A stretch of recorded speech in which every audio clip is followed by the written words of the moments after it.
խնդիր չկա։ Դուք շատ եպիսկոպոսներ լուր եք, ինչ է կատարում, ինչու է տարակուսանք այդ թվում հպրականների շրջանում, որ եկեղեցին միասնական չէ ինքը իր ներսից։ Եկեղեցին միշտ միասնական է եղել եւ կա ու կլինի։ Բավարար է։ Մենք հիմա արդեն այստեղ ենք։ Չեք կարող օրինակ հիմա գնահատական տասը քաղաքական հետապնդում։ Բավարար է, Գալու մի 5 րոպե գոնե թողեք։ Եկեղեցին քաղաքական եւ քրեական հետապնդման։ Մեր այստեղ լինելը, ինչպես որ պնդվեց, մենք այստեղ ենք, որպեսզի մեր աջակցությունը հայտնենք մեր բայրարին եւ ցույց տալու, որ եկեղեցին միասնական է իր ժողովրդի հետ, իրեն հավատարիմ եւ իրեն աջակցություն բերող յուրաքանչյուր զավակի, Աստված պահապան։ Գալիս ասել, որ քաղաքական հետապնդումներ են այդ թվում հոգևորականների եւ բարձրաստիճան եկեղեցականների նկատմամբ։ Քաղաքական հետապնդումներ հասկացությունը դա ընդարձակ է։ Կոնկրետ այս դեպքով եւ կոնկրետ դրվագներով։ Այս դեպքում կարծում եմ, որ քանի որ բոլոր արտահայտությունները դատապարտելի են։ Դատապարտում եք Փաշինյանի վարքային։ Բոլոր հայտարարությունները դատապարտելի են։ Եղավ, շնորհակալ եմ։ Ինչո՞վ կավարտի այդ համանուն։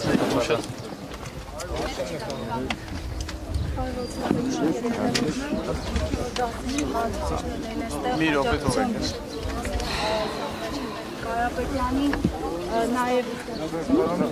հայրաքելական եկեղեցու թեմի առաջին եզրասարքից ինչպես նաև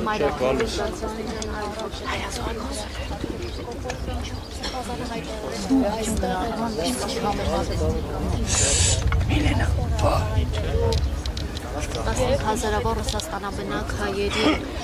գոգարաստեղծի առաջնորդը եկել է պաշտպանելու և սատար կանգնելու Սապչունի, տես մի ասեք, այ մյուս եպիսկոպոսները պաշտպանվում են ու պաշտպանում են իրենց թաքուն են պահում իրենց մոտեցումը սրբազան մոտեցումը բոլորն է գիտեն։ Այ ձերը գիտենք, մյուսներինը չգիտեն, կոնկրետ Մուշեղ Սրբազանին Աստված գիտի երբ էինք տեսել վերջին անգամ, եթե ոչ եկեղեցական առիթներին։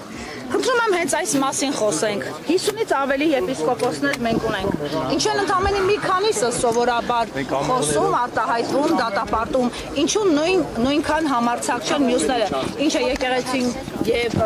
հավատավոր հոտը չունի այդ աջակցության կարիքը, թե իրենց պարտքը չեն էլ համարում։ Կներեք, ինչի մասին է խոսքի մասը, խոսքը իշխանության կողմից, եկեղեցու հանդեպ, հարձակումներից, գռեհիկ բառամթերքից, հայհոյանքներից, նվաստացումներից հետո ինչու եպիսկոպոսները չեն արտահայտվում եւ չեն արձագանքում իշխանությանը, ինչն է վախեցնում կամ կաշկանդում նրանց։ Ես չեմ կարծում, որ չեն արտահայտվում, բոլորն էլ արտահայտվում են։ Մենք փաստեր ունենք, որ ընդամենը 4-5 հոգի են։ Մայրաթորի տեղեկատվական հաղորդումներին եթե դիտեք, այնտեղ հստակ ասվում է, թե Գերագույն հոգևոր խորհրդի եւ թե եպիսկոպոսած դասի հավաքական կամքը այնտեղ արտահայտված է։ Հավաքական կամքի մասին չենք խոսում, մենք իրավունք ունենք իմանալու նրանց մասնավոր տեսակետի եւ որպես թեմի առաջնորդ տեսակետի մասին։ Ի վերջո կան վարկածներ, որ նրանցից ոմանք ԿՊԱ-կանների հետ ունեն շփումներ եւ ունեն կաշկանդվածություն։ Նման բան չկա, դա 100%-ով կարող եմ հերքել, նման բան նրանք բոլորը կողմ են, որ եկեղեցին այսպես խրող ձևով միասնականության կոչան եւ եկեղեցում չկա նման մտածելակերպ։ Եկեղեցին միակամ է։ Նիկոլ Փաշինյանը ինչ որ արտահայտվել է միջով։ Այդ թվում առաջնորդի դեմ հարձակումներին դիմակայելու մասով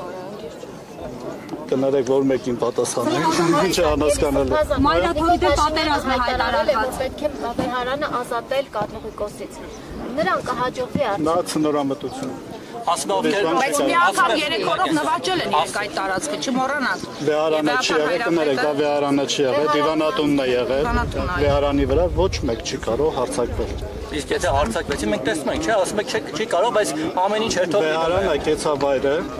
որևիցե մեկը իրավունք չունի այնտեղ ոտ գործել։ Դիվանատունը, տեսեք Սրբազանը, հայհոյելու իրավունք ունի։ Փաշինյանը խոսում եք մի մարդու մասին, որին գնահատական տալը ապաշնորհություն է։ Տեսեք, ասում է ովքեր խախտել են կուսակրոնության ուխտը, չպետք է մոտենան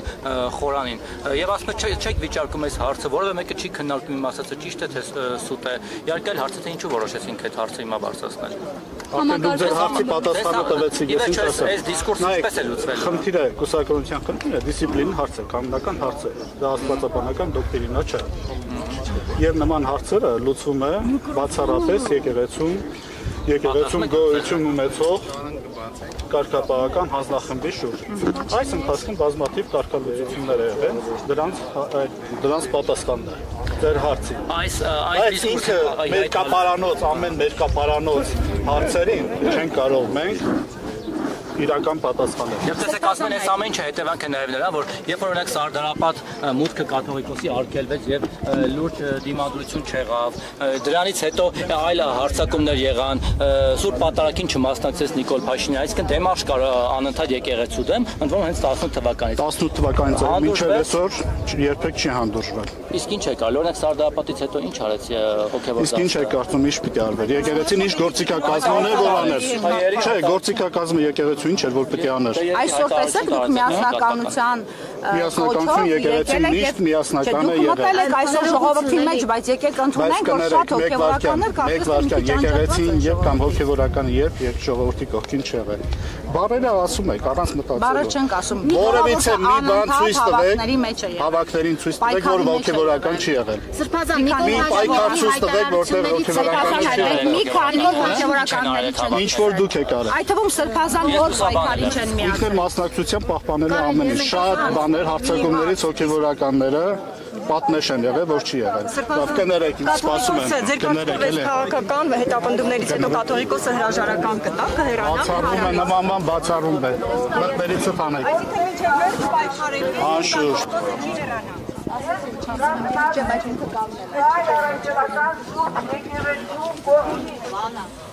Եվ հստակեցնեմ, այո, ես իմ մեթոդներով պայքարելու եմ մեր արժեքների համար։ Եթե սա հանցագործություն է համարվում, եթե այս նախագահությունը կարելի է համարել որպես իշխանության դարձնելու փորձ, ապա կրկնում եմ եւ Լարիսա Ալավերդյանը անկախ նրանից քաղաքական ուժերը ինչ են անելու, թե ինչ չեն անելու, ես մշտապես կանգնած եմ լինելու հայ առաքելական Սուրբ եկեղեցու կողքին եւ պաշտպանելու եմ ոչ միայն այդ եկեղեցին, որպես ուղղակի հավատքի մի հաստատություն, այլ որպես մեր հայ ազգի ստեղծող, հայ ազգի ազգապահպան մի այնպիսի կառույց, որը կարողացել է իշխանություն կամ կառավարություն ժամանակին չունենալով եւ պետություն չունենալով պահպանի հայ ազգը։ Ես իմ մեթոդներով պայքարելու եմ ի հեճուկս բոլոր նրանց, ովքեր եկեղեցի դեռ երբևէ չեն մտել, այն դեպքում, երբ որ այսօր ասելով, որ իրենք հավատացյալ են, ուղղակի հարվածում են, կրկնում եմ, այդ հարվածը զուտ վեհափարի հանդեպ չէ, զուտ հայ եկեղեցու հանդեպ չէ, դա միջև անգամ միայն Հայաստանի Հանրապետության դեմ չէ, այս հարվածը համայն հայության դեմ է, սա եւս մեկ անգամ վկայում է, որ 2018 թվականին Հայաստանը զավթվել է ներսից եւ օրվա իշխանություն իրեն համարողը սպասարկում է ամբողջովին թուրք ադրբեջանական հայերի հանդեպ ցեղասպանական քաղաքականությունը։ Ի տարբերություն շատերի, որ ասում են իրենք կատարում են Այսրա հրամանը, Էրդողանը, Ալիևը, ես պնդում եմ, որ մեծի մասամբ նախաձեռնողը հենց այս թիմն է եւ նա ոչ թե զուտ հրաման կամ փողով է դա անում, նա գրում է իր մեջ այս հակապետական եւ հակահայկական գաղափարախոսությունը։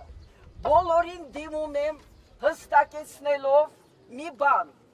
սա ոչ միայն կրկնում եմ վեհափարի դեմ է, դա մեր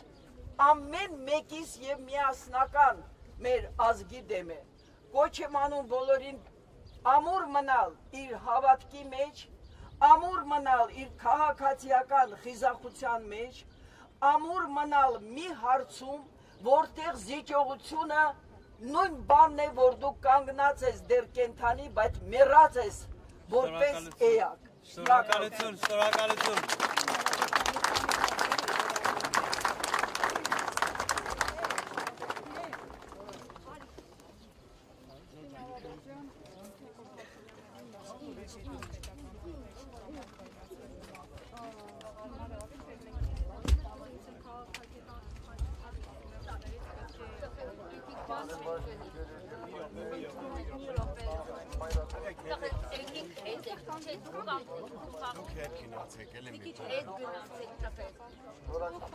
Իսկ դուք դիմացը չկան։ Չէ, կամ մեղավ չենք չի կապում։ Խնդրում ենք դեմքով դեպի ներսել։ Մի վարքան, հա, սպասեք էլի։